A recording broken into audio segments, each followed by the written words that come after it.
Moving on to our group presentation, we are from Group 5. Our project is about Glamping site suitability assessment. Our group member consists of Tan Sumei as a project manager, NABILAH IZZATI as data manager, Muhammad Numan Noor as front end developer, me, dan EZRIMAN as back end developer, and Siti AFINA as a paperwork coordinator. Glamping site suitability assessment in SIREH endeavors to pinpoint the ideal location for a water-based glamping site. Through meticulous site visits, in-depth analysis, and extensive research, this assessment aims to evaluate crucial factors such as topography, soil suitability, safety considerations, and environmental impact. Our objective for this project is to identify and designate an optimal location within SIREH Park for the establishment of a water-based glamping site. Our goals are to identify optimal site selection, sustainability integration, and fulfill stakeholder requirements. Let's move on to methodology, or basically we can call it as process.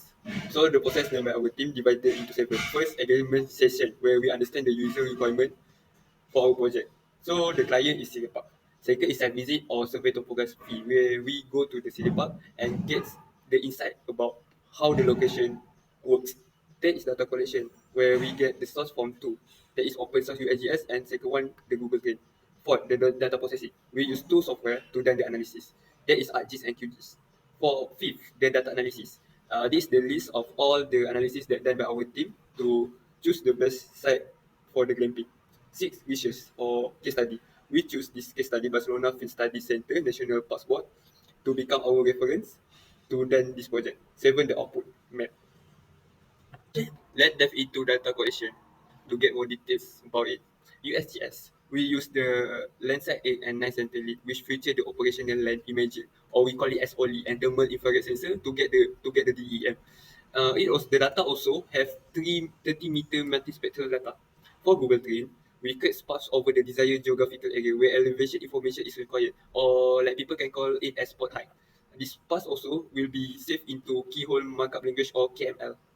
For GIS application, if I get to choose which one is better, I will choose QGIS because it's more user-friendly, making it accessible for a wide range of users, ensuring efficient training and implementation. Meanwhile, the ArcGIS is a good software also, but it's more not user-friendly because the process will be more complicated. Basically, ArcGIS is for detailed map analysis, making it a go-to choice for digging into geospatial data. Okay, this is the analysis technique that we use to find the suitable location of the glamping site. Okay, the first one, we use screening-based DEM processing in ArcGIS, which is it can estimate value between known data points. And with this, it creates smooth surface from scattered data point. Okay, the second one, we use slope analysis, which is it can evaluate the steepness of terrain. With this, it can identify areas prone to erosion, help in land use planning, and assess suitability. And the third one is we use aspect, which is the purpose is to determine the compass direction of slope face. With this, it can influence solar exposure and vegetation growth. Okay, the fourth one, we use heat shade analysis, which is the purpose to simulate shadow and highlight based on the angle of sunlight. The application, it can provide a visual representation of the terrain. And the last one, we use least cost path analysis, which is to identify the optimal path between 2 points based on cost vector. With this, it's useful in planning road that minimize cost, facilitating efficient movement across the landscape. We will focus on these 10 analyses we have conducted to identify the optimal location for a water-based glamping site. The first analysis is about terrain visualization, and we use an open source DEM along with Google Terrain elevation data for the entire SIREH Park area to conduct terrain visualization.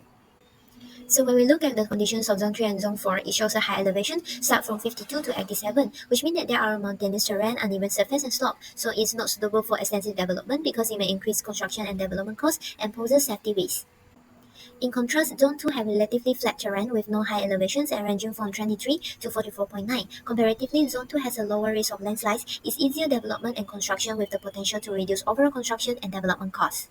Next, we look for the terrain variation. The wider spacing between control lines compared to other areas suggests gradual terrain changes, making the landscape appear relatively flat. This topographical feature is providing a stable and navigable ground for construction activities.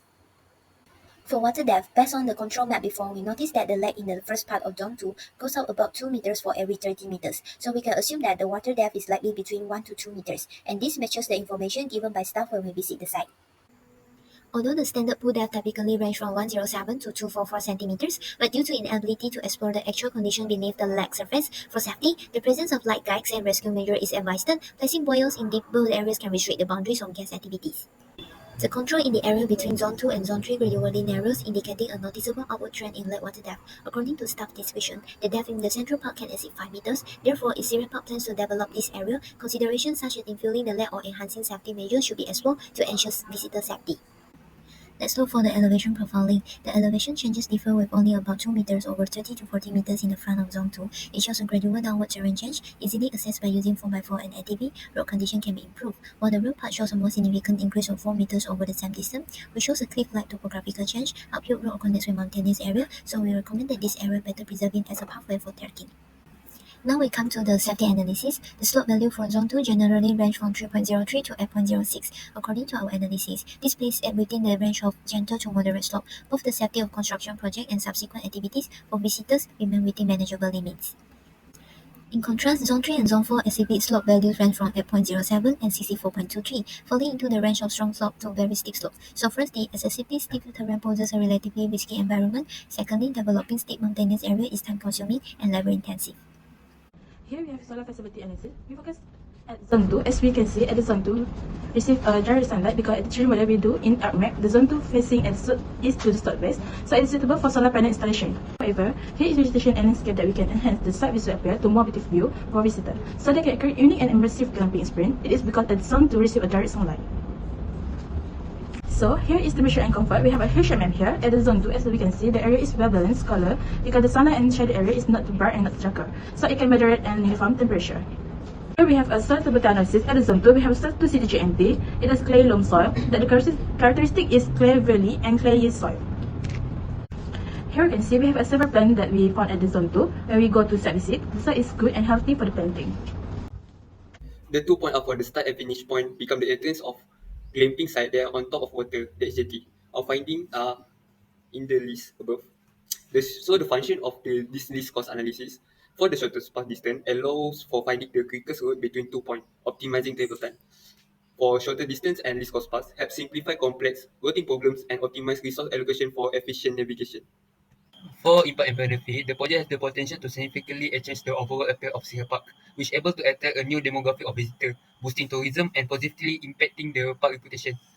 It creates exciting recreational possibilities for visitors, offering activities like kayaking, fishing, and lakeside relaxation to enrich and diversify experience for guests. The project promises economic growth to increase tourism and revenue generation. Simultaneously, it aligns with environmental sustainability, minimizing adverse impact and promoting eco-friendly practice. Okay, for the future recommendation that we can suggest is the first one is regular environmental assessment. With regular monitoring, it will help to identify any emerging challenge and ensure a proactive and adaptive approach to environmental management. Okay, for the second one that we can suggest is emergency preparedness and safety protocol, such as regular training for staff, comprehensive safety guideline for visitor, and integration of advanced safety technology. Okay, this is our website for the detailed project. If you can see, okay, it shows our story, user requirement, required data source, team member, analysis, and the best site location of the glamping site. If you can see at the map, we show that the tag with the recommend is the best and suitable location of the glamping site that we can build. Okay, this is our website for the detailed project. If you can see, okay. Okay, last but not least, for the conclusion that we get, we find out that Zone 2 in SIREH Park is the optimal glamping site. With its flat terrain, suitable temperature, and low landslide risk, Zone 2 aligns with stakeholder preference. Zone 2 geographical advantage ensures safety, feasibility, and potential cost reduction in construction. That's all from us. Thank you.